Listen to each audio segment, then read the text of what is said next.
Hi, welcome to Write More Light. My name is Sarah with the Midwest Writing Center. After what feels like a very long hiatus, we're back. I was traveling. I missed you dearly, but now I'm back. I'm super pumped to be with Genevieve Trainor. We met with Genevieve, I don't know, a month ago to talk about life in the arts, life in arts journalism, and what that looks like. And it became clearer and doper as we talked that the real conversation to be had, the real weeds to get into with Genevieve was going to be with editing. And I can attest, as someone who has been edited by them, that Genevieve's a really kick-ass editor, if you'll pardon my French. Something that gets confused a lot in the writing world is the difference between an editor and, say, a copy editor or a proofreader. They're two different things. They're two very, very different things. And if you don't mind, Genevieve, telling us what an editor does, that would be dope. Sure. So I would say there are three different things, and there's probably at least a few others to add to the mix as well. There are so many different kinds of editing. I would say that my primary focus is content editing, or what sometimes is called developmental editing. I like to work with writers to sort of mold their pieces. And because of the work I do, especially with Little Village Magazine, I also do copy editing and proofreading and all of that. Copy editing would be, the way I think of copy editing is essentially like bringing something into style, making sure that it hits all the notes of whatever style guide the publication is using or the author is using. And then proofreading is like a final step, a final pass just to make sure that no mistakes are found. So it's a very subtle difference, but a copy editor will often do more in-depth work than a proofreader will do, because a proofreader is essentially just looking for errors, whereas a copy editor might say, this kind of voice isn't in style with the publication as well. And they might change the sentences around, things like that, whereas a proofreader would say you have a comma instead of a semicolon. A developmental editor is usually an earlier stage, and it's what I really love. There's such a partnership and a level of trust that comes along with that kind of editing. It really is, gosh, I don't want to be vain enough to say it's a co-creative position, but I'll say it. As it can be. Not an editor. It can be a good editor. And when I say good editor, this is obviously it's a value judgment, but what I mean is someone who really gets your work is absolutely a part of creating the piece. I've worked very closely with a handful of editors who really get me, and it's the difference of having someone who wants you to say what you mean to say, and versus someone who wants to say what they think you're saying. That's not very clear, but it is true. A good editor will help you make your point, whereas someone who doesn't necessarily get you is going to be working on their interpretation. Oh, are you there? I've lost Genevieve. Am I back? There they are. Yay. my connection is bad. I'm sorry. Hopefully we can get through this. Oh, I have faith. Anyway, I talk to myself a lot, so worst comes to worst, then people will leave. Yeah, I don't know. I feel like I probably wasn't very clear for people who haven't worked with a really solid editor, or maybe for people who haven't worked with a bad one.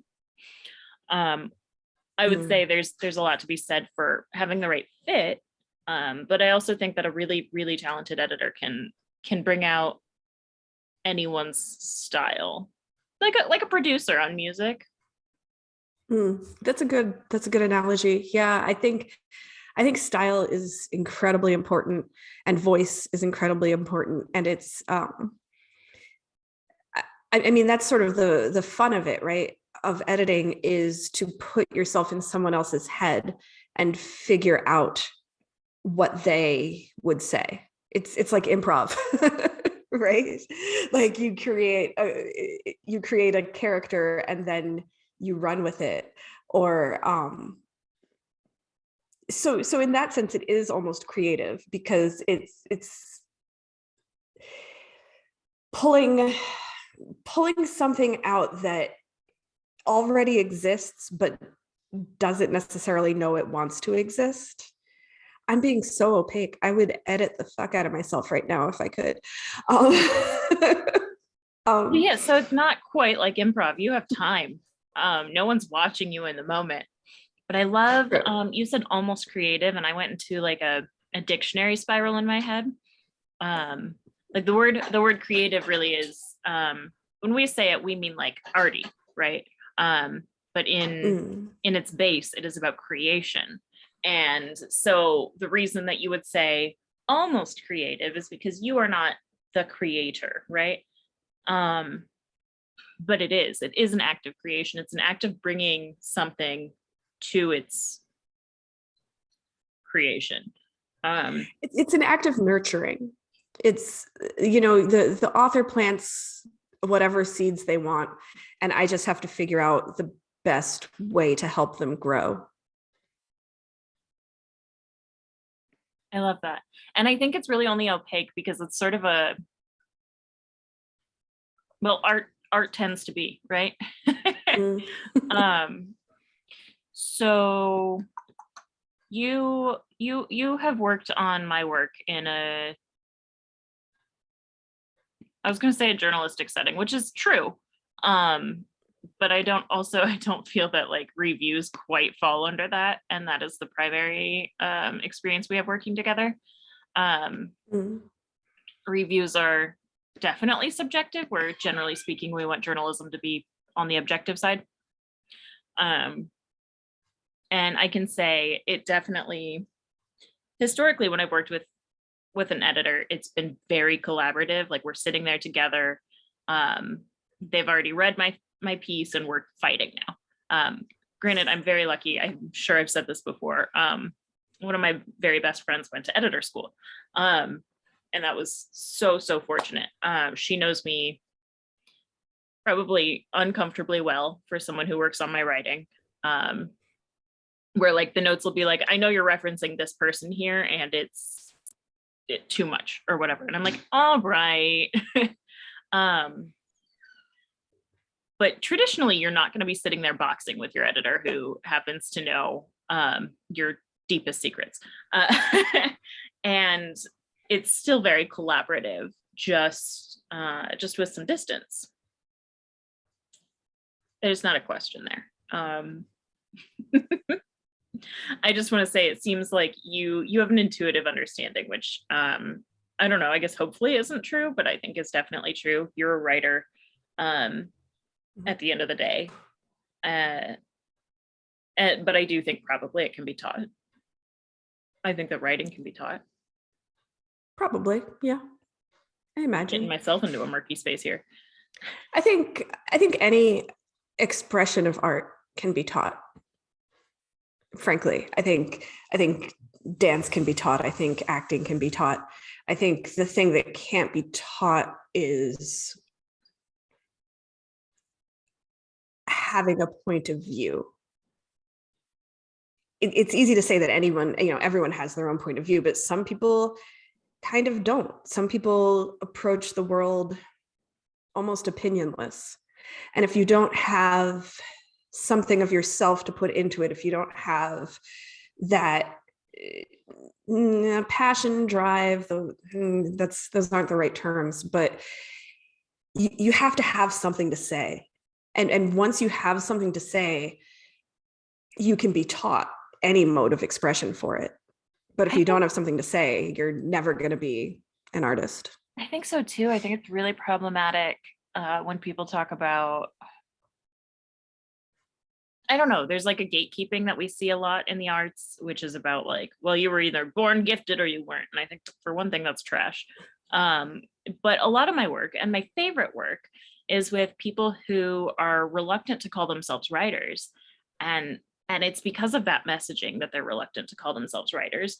They think, yeah, I have a story to tell, but I'm not good at it. Or,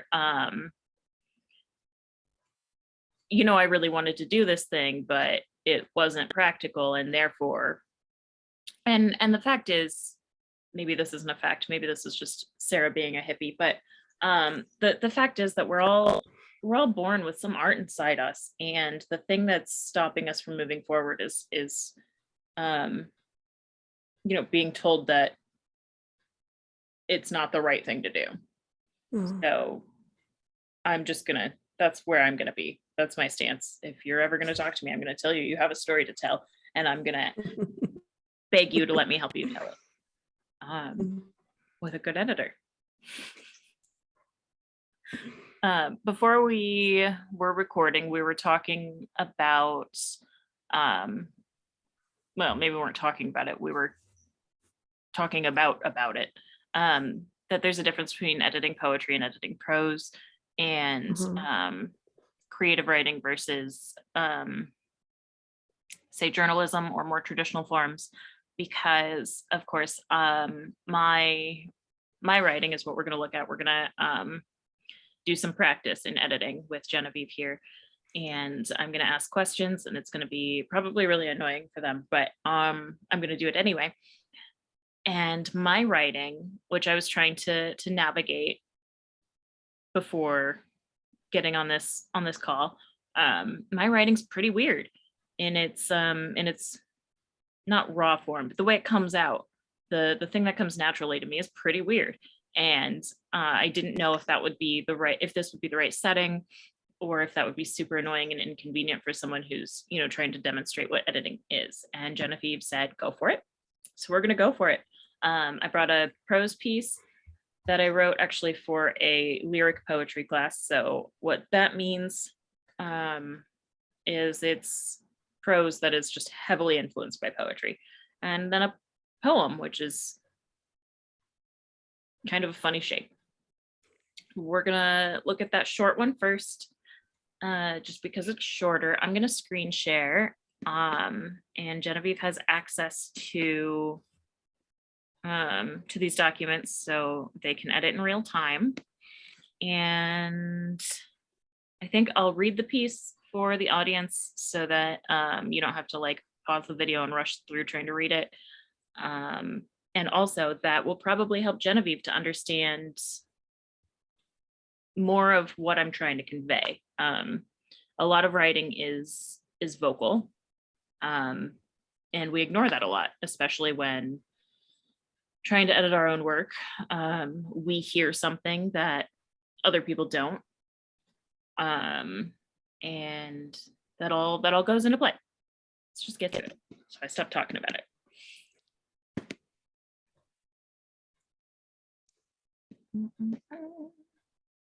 There we go. All right. It looks like you are a bird, Genevieve. Interesting. You're like the anonymous bird or whatever it is up here. Anonymous crow. I love crows. Okay. Me too. They're my favorite. Me too. I think I knew that about you. It makes me very happy. Back to being a very serious person. Listen, if it weren't for you, poorly amplified, louder than life playing bass while I stressed over couscous and blue light glasses, I wouldn't have looked up from my to-do list, laundry, dishes, cat litter, log meals, check email, and noticed that vine that's been climbing up our anachronistic windmill, finally reaching the blades, waving its tiny curl toward the sky. Now let's rip it apart. So I'd like you, yeah, thank you. I was gonna say I'd like you to narrate. okay. So I heard you say reaching instead of reached. And I do think that's better in that spot. but I don't know if that was a misspeaking or I don't know. Honestly, when it comes to poetry, whatever falls out of your mouth is probably what you intend. Um, so it's more likely a mistype than a misspeak. Would you agree with that? Yeah. I think that sounds better. I don't think it's what I meant when I wrote it. Because what I'm saying is that it finally reached its endpoint or whatever. But I like this better. I think you're correct. I would I think, generally always agree with that what you read out loud is what you really meant if it's poetry. yeah. And also I think for reached, you would need a the in there. If I'm reading it correctly, just You're right. formally, Yeah. it would need to be that the vine reached the blades. And I will pause here because that is a technical words are escaping me, but that's a sentence structure thing that you noticed, which is important. So yeah, okay, we made that change, and you noticed something structural, so that's cool. Please keep narrating. I was interested when you noted that this has a funny shape, or were you speaking about the other one? No, it was this. It's a poem, but I fear that when folks hear the word poem, maybe not fear, but assume, they think something that looks like this, you know? And I'm pressing enter in random places. Of course. Make a point. Yeah.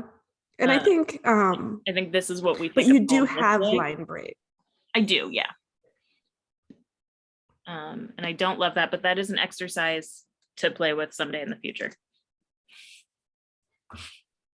I'm interested in whether these are hard breaks at your hyphens, or if it's just breaking because this is a solid unit and the program doesn't want to break in the middle of the unit.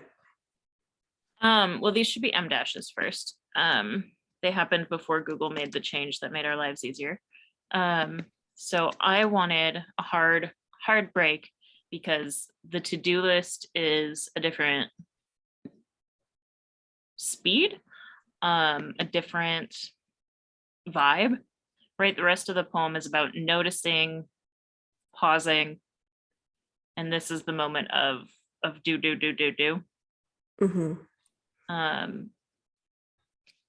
I have something to say, but I'm gonna let you keep talking. I'm curious why you put the M dashes here and here instead of framing the list itself. Was that an intentional choice, or was it just? No, I like that a lot. The suggestion you're making, because visually it changes the thing quite a bit, and in a better way, I think, in a way that makes the list stick out as a separate thing. Interesting. So how did you make these? These dashes? Double dash. You said Google does this now? Google does it now, yeah. Interesting, but it's not an M dash, it's an N dash. Yeah, it's bigger than a hyphen and smaller than an M dash. You right. Interesting. For folks who are wondering what the heck we're saying, M and N dash, these are the length of the letter that they sound like. So an M dash is longer than an N dash, right?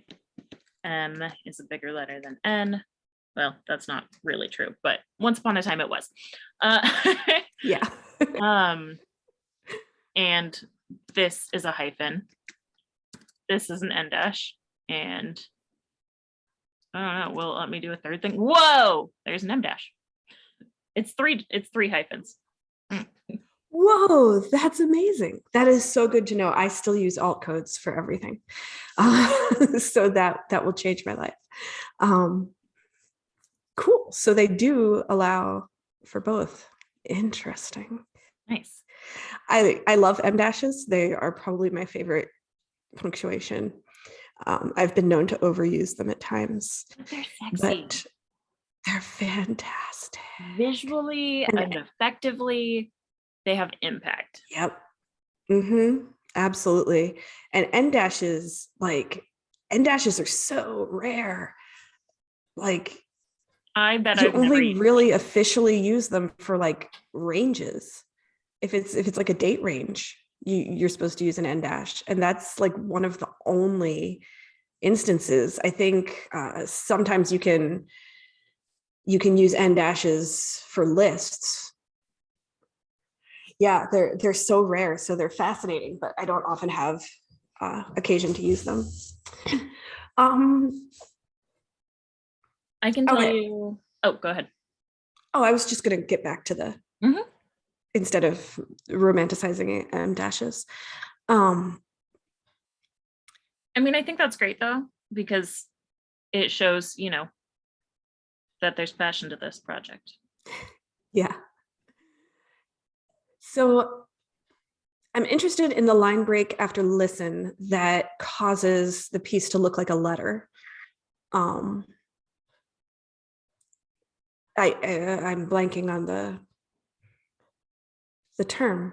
Goodness. Like a There's salutation.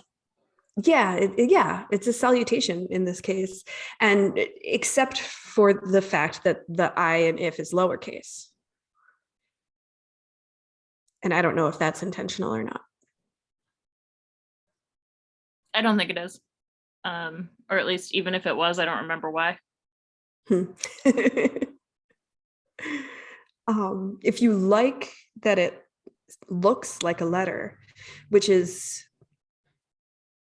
it's interesting to have it framed as a letter because you talk about windmills being anachronistic, which letters kind of are at this point, right? In 2022, like I don't know, man. who's writing All I actual write is letters anymore? epistolaries. You're hurting me. Which is probably the way it looks, the way it does, because I Because that's write what you write. I write epistolary. Mm-hmm. But you write epistolary as your writing practice. Like when it, I mean, maybe I'm wrong. When is the last time you long form wrote out on a piece of paper a letter and mailed it to someone? That would be 2020 when everyone picked up that practice. Fair. Yeah. That's true. It made a comeback. I mean, Well, that's 2 years ago. it is 2 years ago. So it didn't make much of a lasting comeback. But yeah, but it to me, it's interesting because whether or not it is a common practice now, it is a practice associated with an era when windmills may not have been anachronistic. I'm so deep, actually.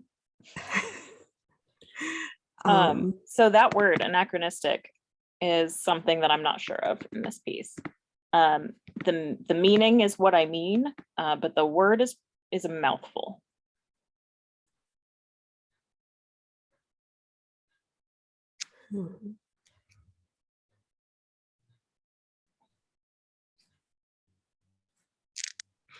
it wouldn't be if you dropped the up.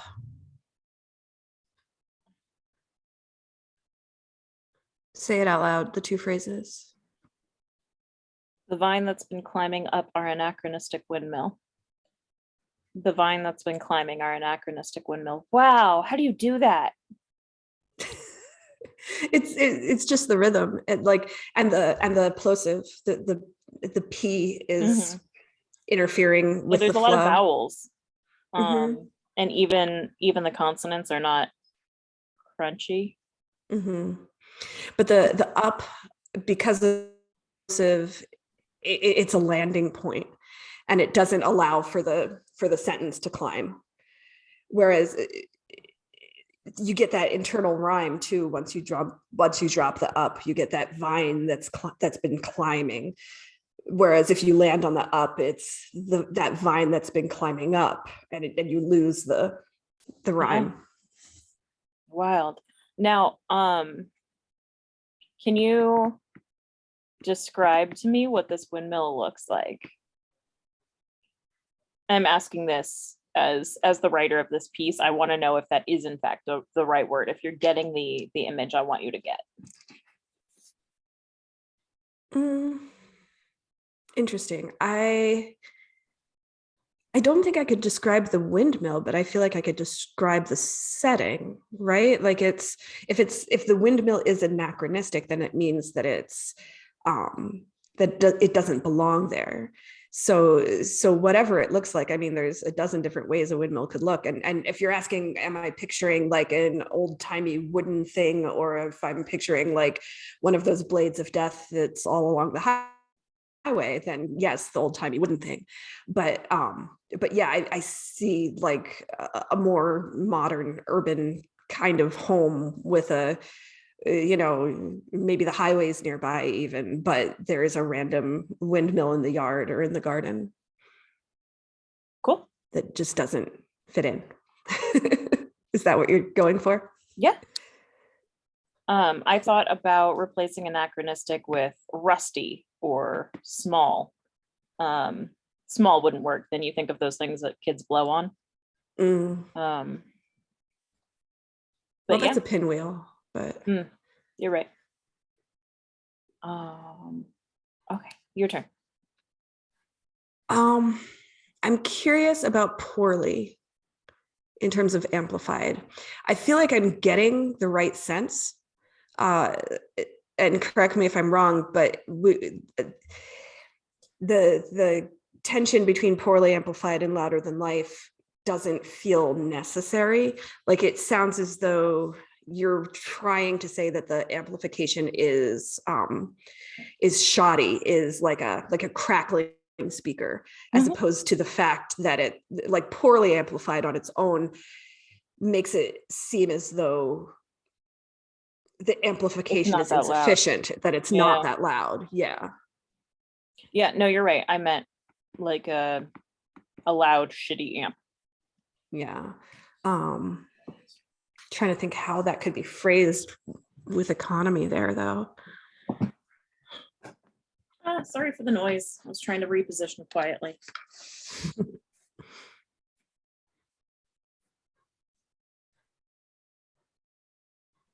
Could we? You could say shoddily. Rearrange? Maybe if it weren't for you playing bass, louder than life, poorly amplified. I don't like that. If you said shoddily amplified, it would bounce off the D and louder. There's no Well, the other 3Ds would sh sort of in the bounce. whole piece other than dishes, which isn't really a problem, but the word doesn't feel like it fits sound-wise, Sure. sonically.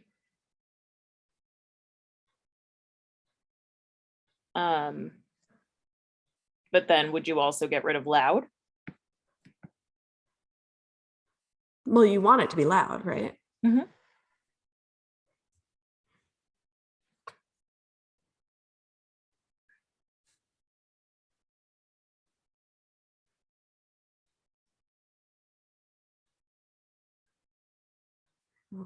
Could also just be like, and your crappy amp. Yeah, that actually wouldn't be terrible. There's also like, I don't know a lot about music, but it could also be that there's like dust on the cord that plugs into the amp that makes it sound staticky, right? Which isn't necessarily important, but I feel like if you're not careful with it, it's gonna stick out if I'm not careful with it.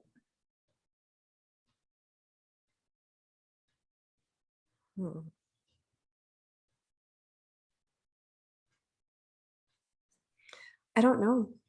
I don't know the solution there. It would probably take longer than we have here. I'm sure that like I'll go home and be like, oh yeah, that word exists. Duh. But I do care. The other thing, well, you move on. We've highlighted this. We can come back to this.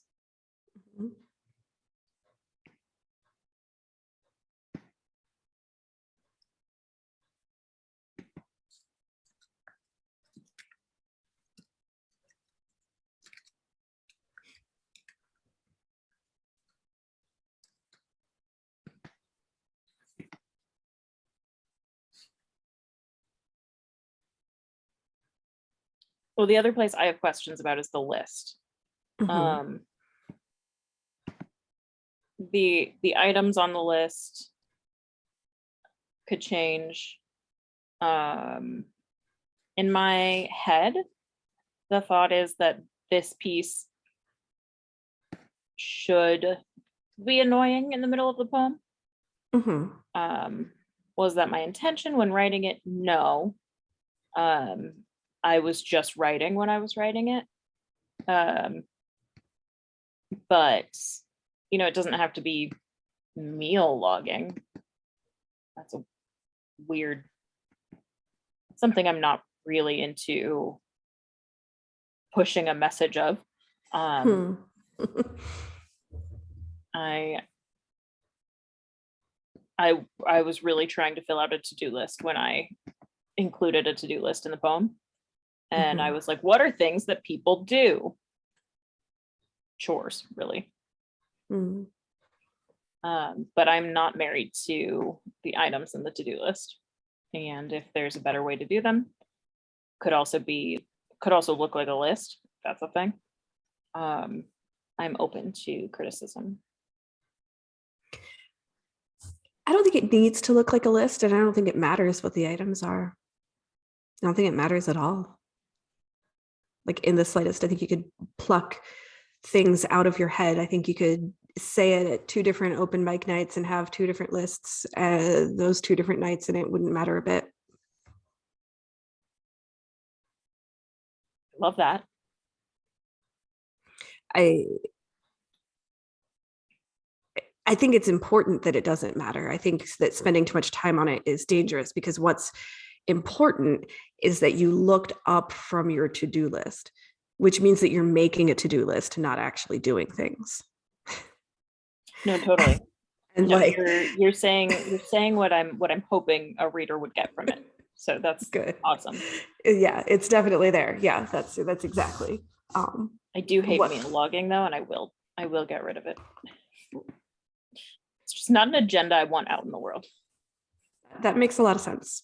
And because it doesn't matter, then yeah, protect people's triggers by all means. Let's add what is a real chore I do? Mopping, raking. No. There you go. Which is wordy, and I kind of like that it's wordy. Mhm.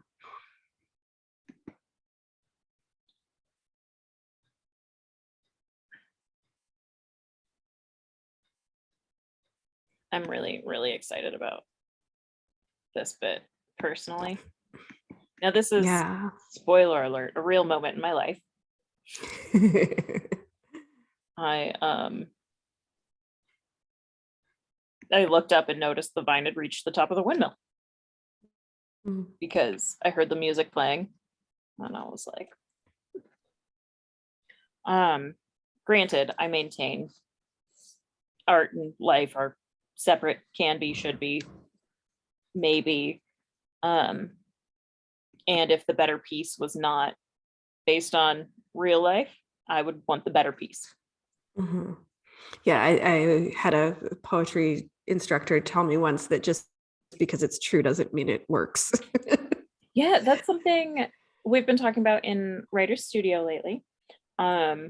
That for me personally, when I write a piece and it's true, which as an epistolary writer, I'm often writing to real people. And then for a while, I'm too close to the piece to make any Mhm. changes that are good for the piece. When I'm making changes, I need it to be true.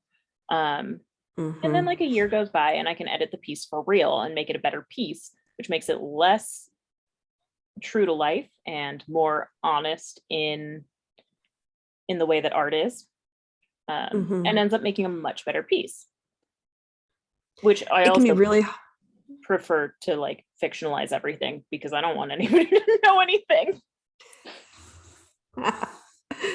it's also really important to remember that just because something is factual doesn't mean it's true. Yeah, That truth is a different register than these things that actually happened. totally. I'm grateful you said that, because you phrased it really well. It was validating too, but yeah, I don't know if there's anything else that I would touch on this. I want to make sure that the threat is intentional, right? Like, because you've got a vine reaching the blades, and I don't know how often the windmill moves. Maybe it's like so old that it doesn't ever move. But like, to me, there's like this fear inherent in that last section where like you've got the tiny curl of a newly growing vine that's like about to either get tangled in or cut off by these windmill blades. And it's like this, I don't know. so this is when If I were reading this poem, I'd think it was about hope. right. Okay. So I was going to say, this is why it's good to have a conversation with your editor. That this piece, to me, the feeling I was feeling when writing it is about hope. It is about freedom, about realizing like the to-do list will be there. Life will not. So in that case, if there is a tension there, granted, like if it's one reader out of, because I get so many readers out of 1,000, maybe that reader's got stuff on their mind. But if it's every reader who has that fear, maybe I should change this to rusty old windmill. Well, I mean, if you intend it to be about hope, then that's coming across. And even if I am the lone reader who has stuff on their mind, who thinks that hope is precarious, it's still about hope. Yeah, but what was really cool, so this is maybe not useful for the poem, but maybe it is that this vine eventually overtook the windmill. And so though the windmill didn't move much to begin with because it's so old, it didn't matter. Like, it got overgrown. It didn't move. I don't know. Interesting. Maybe that's just a comfort to you for the metaphor we're creating together. Perhaps. I also feel like you need to take a picture of the windmill having been overcome by the vine and pair it with this piece. Oh, I love that. Okay, so 2 more questions from me. I've shown this to people before. It's, I don't know, 9 months old. And some people did not like the listen, not just where it is, but not at all. So there's a couple options, right? Mm-hmm. Oh yeah, it was definitely like a sentence. That's why the I wasn't capitalized. Mm-hmm. So it could be like this. Could be like this. Uh-oh, did I drop again? Or you're here. Or am I back? You're here. Gone? Okay. But we're fighting with each other. That's funny. Or it could be this.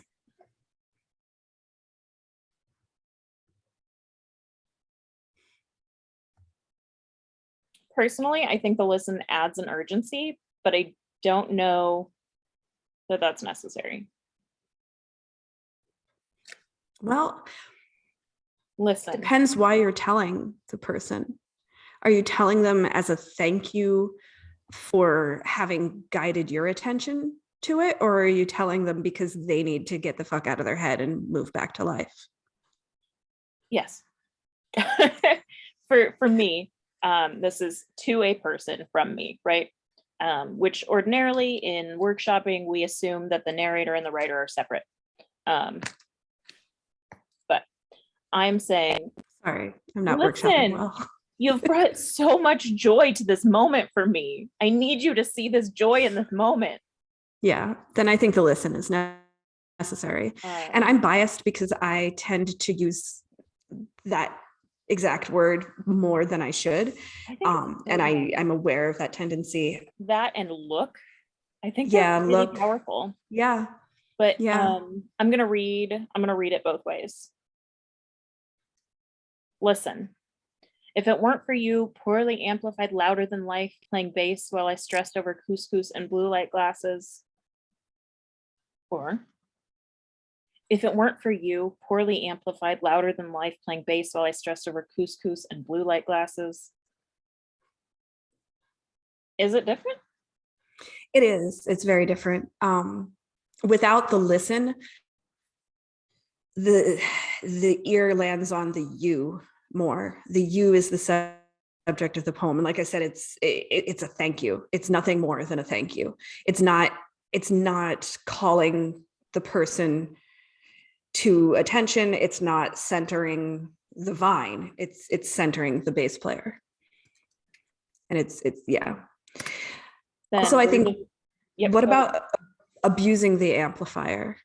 If it weren't for you, abusing the amplifier louder than life.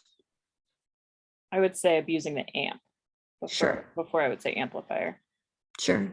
But yeah. Here's what I'm going to do, because I like to be able to compare things. And where do you like the listen? I like it as an epistolary-ish thing. That doesn't work. But there's something I could add. I like brevity in poetry in particular, but there's something cute I could maybe, oops, not that.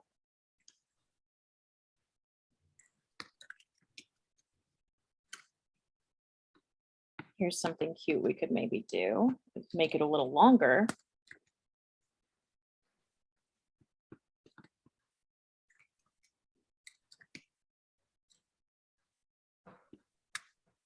Or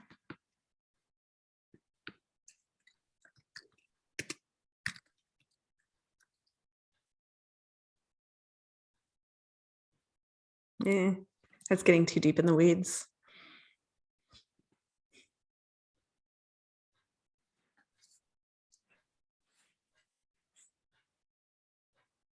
I think ancient amp is too much. Mm. I think old isn't doing any services either. Oops, sorry.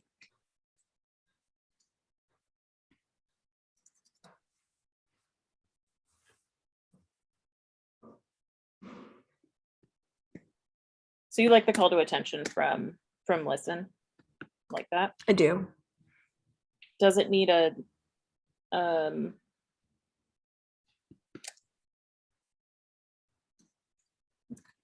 not that, obviously. No.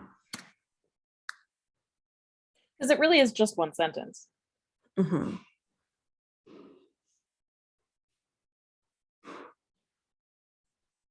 I think it started out as one line. I think that's why that I was not capitalized. The I was lowercase, yeah.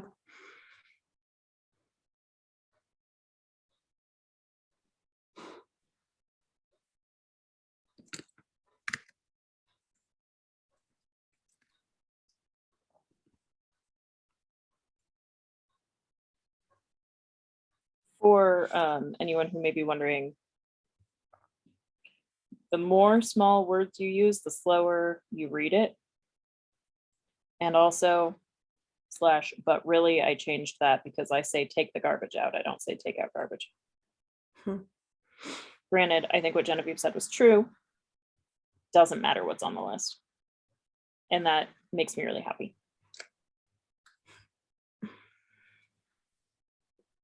Yeah, I still don't know the right answer for the amp, but I like that form, and I don't think there's anything else in there that I would change. Thank you. I think that's not it. I think this puts too much on you in a weird way. You, the subject. Mm-hmm.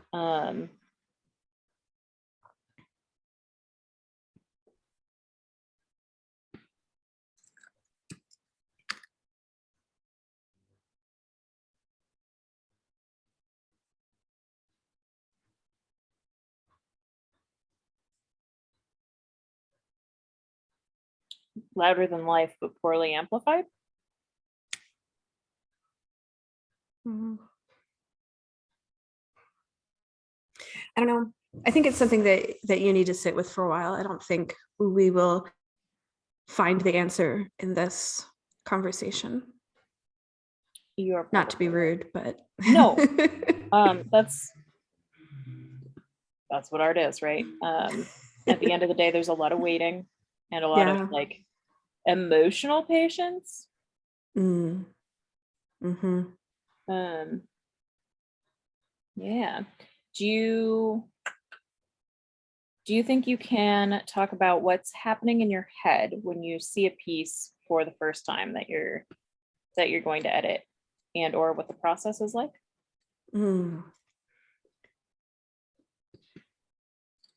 So you'll notice that like there were what felt like long periods of time where I was just silent, just sort of staring at it, which makes for a terrible interview. But I sort of like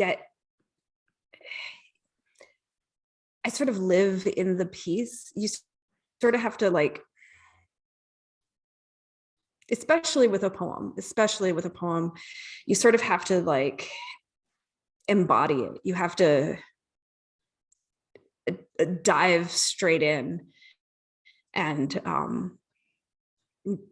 play around from the inside. I don't know.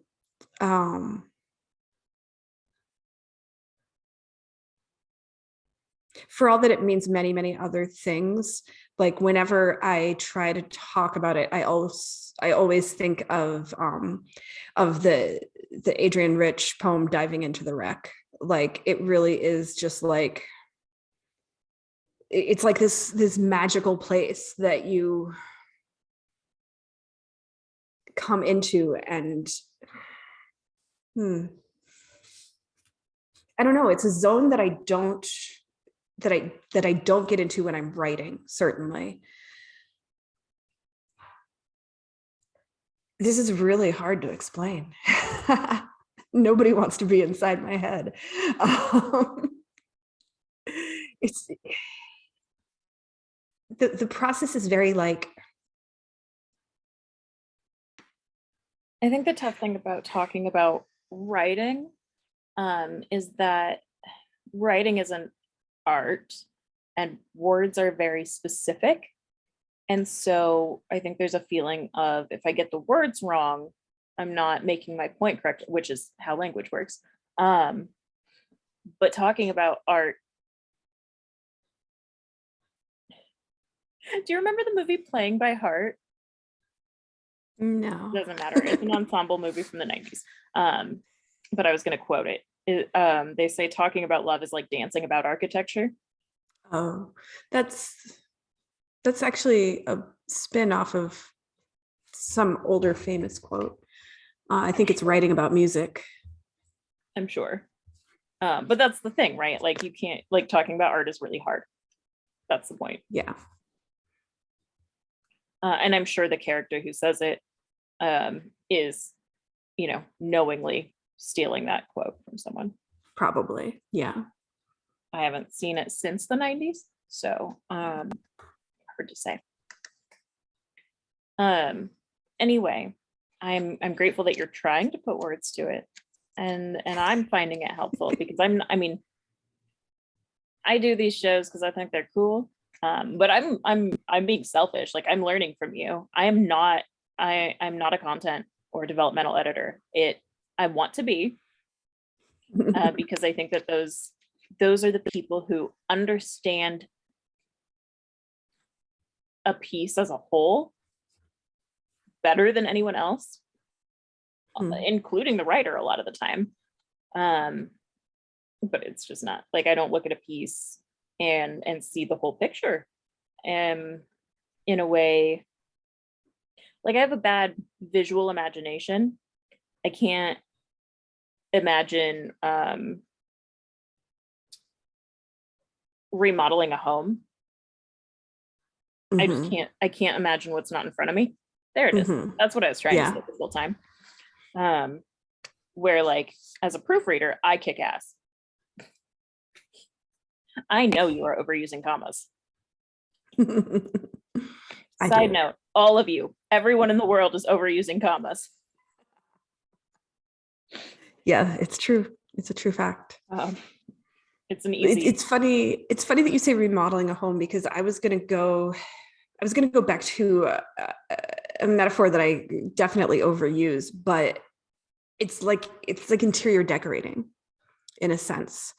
Like you enter a piece like you're entering a home, and the editing is saying, no, that painting belongs over the fireplace, and it would really be better if those cabinets were dusty rose instead of uh neon pink. And like, it's so easy as a writer to have all these brilliant thoughts that can end up like a stack of old framed photographs in the attic, and they need help displaying them effectively. I love that. I love that. I noticed too, much of the editing that happens to my work is organizational. And I know part of that is when you read your own work, you understand what you meant. Yeah. Whereas that doesn't mean that you said everything in the right order.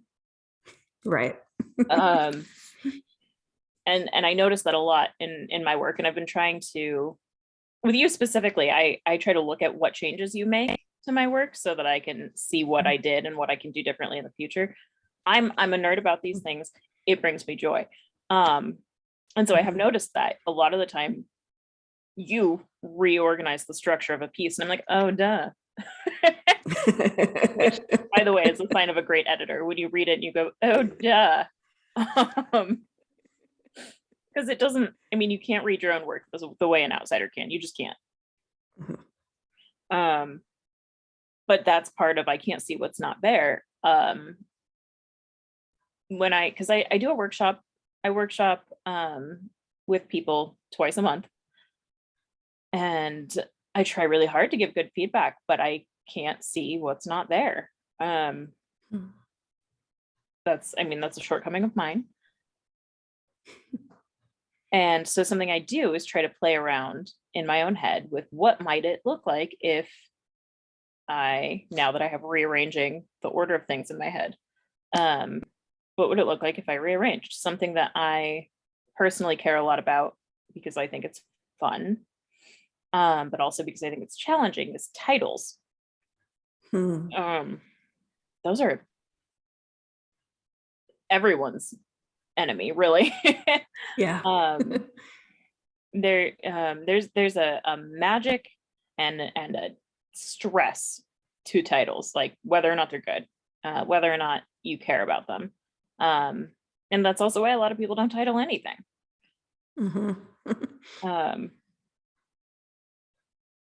I don't know why I'm talking about titles. It's just something that I notice. Okay, so I asked you, and I'll let you go in a second. We started a little late, so I still have I have a list full of questions that doesn't matter. I asked you what happens in your brain. You said there's a lot of quiet time, and a lot of processing. And also, I sent you this in advance. I had 2 pieces prepped for today, and I'm glad we didn't need them both, to be honest. But I showed it to you first, so I assume you need to read it before you start digging in the whole piece, and probably process it. Is there a waiting period that you prefer to have? Like you read it and then you come back to it in 3 hours? Or, well, you probably don't have that luxury very often.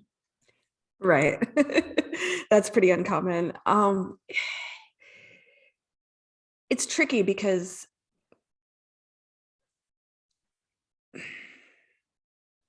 I have a really hard time waiting. I have a really hard time not actively editing as I go. Because like I'll do those copy edits usually like as I go. With a really short piece like this poem, it's different. But when I'm reading something,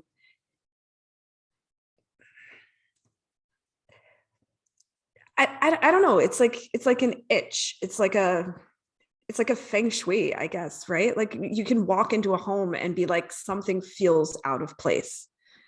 And so like, even if you don't know how to fix it right away, it's already like grating on your psyche as soon as you start reading. And I don't know. I don't know if other people experience it this way or not.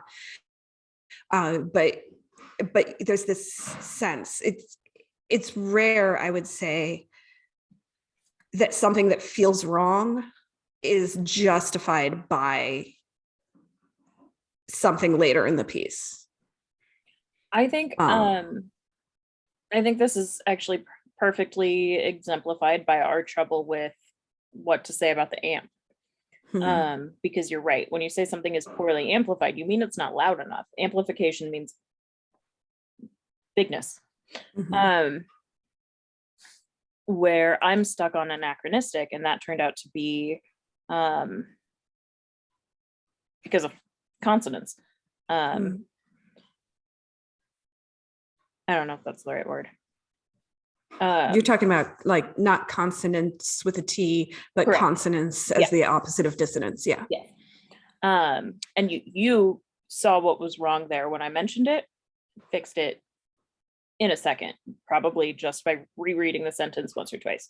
But then we found something, there was a sticking point with the amp.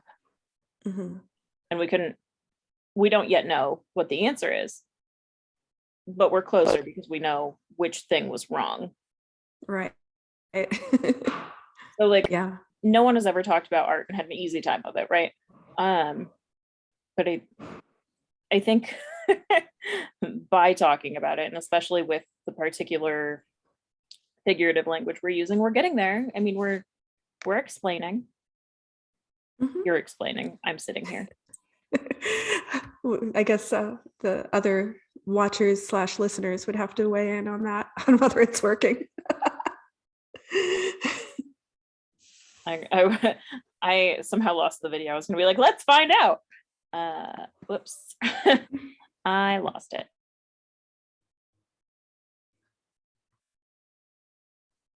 Well, is there anything, any last thoughts you wanna give to our dear sweet audience on the topic or on any topic?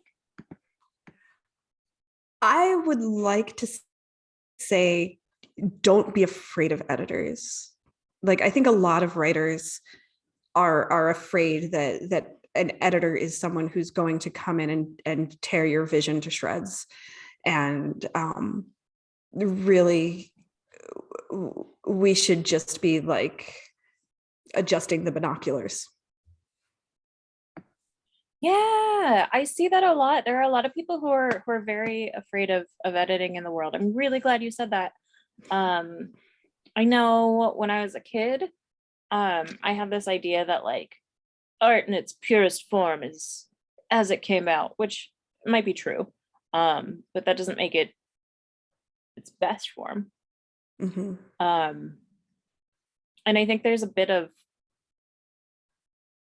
I want to say Puritanism, and that is not what I mean. But there's a bit of that out there, that if someone else touches this, it won't be mine anymore.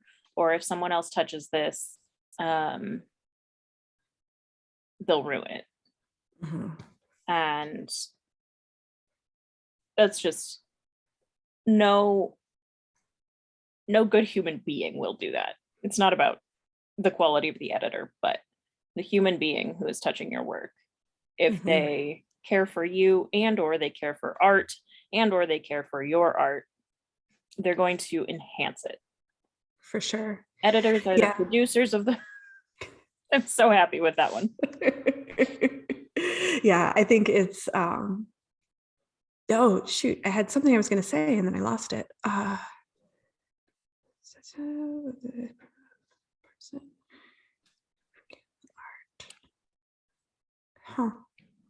Not sure.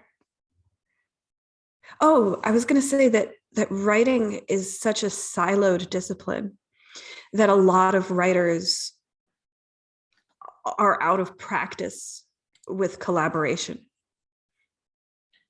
Yes. It personally bothers me. It bothers me personally that that the writer as a solitary figure is so pervasive, because I know from experience and from talking to other people about their experiences that we are more productive when we're connected with one another. Absolutely. But I think that was a very astute observation. Yeah.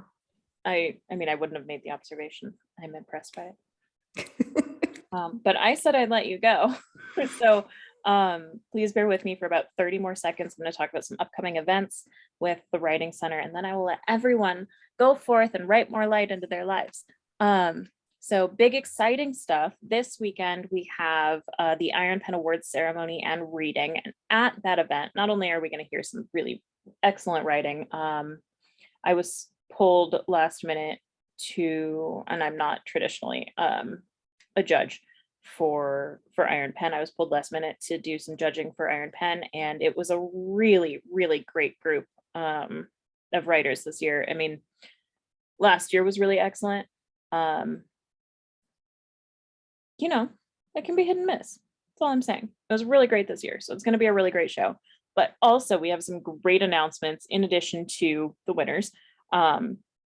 We're going to have that drawing for who's winning free tuition to the Collins Writers Conference. And we're going to announce our keynote and masterclass person. We may announce the rest of the faculty this weekend. It's going to be, I mean, you don't want to miss it. It really is going to be very exciting. You can tune in right here on Facebook. You can tune in right here on YouTube, or you can come to our Zoom meeting. There is also, I should put this in the chat or in the comments, a Facebook event if you want information about how to get there. Or you can contact me if you want to tune in, but I just give you options that don't involve talking to me if you don't want to. But really, really, really, I could not be any more excited about this announcement. I've been not grounded. I've been forbidden to talk about it because I'm so excited. So that's the most exciting thing I have this week. But of course, next week we're returning to Writers Studio. That's the first and third Saturday of every month, from 11 a.m. to 1 p.m. Central. That's the workshop group that I reference a lot. We try to take, a holistic view of your writing. We want to give you the criticism, the feedback that helps you do what you want to do with your writing, rather than us telling you what we want to hear from your writing. So tune in. That's still virtual. We have open applications for the Great River Writers Retreat. That is a writers retreat, private, for writers in the 6-state service area. We have applications are officially open for the Young Emerging Writers Internship, which is how I got started with Midwest Writing Center. And it's also, a paid opportunity for writers age 15 to 19 to learn writing, learn workshopping, learn compiling a publication. It's going to be dope. It's going to be super dope. It always is. We're going to be doing that, knock on wood, hybrid this year, which is really exciting. It's just, it's such a great space to occupy with lots of really, really cool people and be just totally immersed in writing. Excellent. What else? We've got a workshop in, I think it's March. I'm so used to saying next month. For, it must be April. I apologize for making everyone just sit through me looking at my calendar.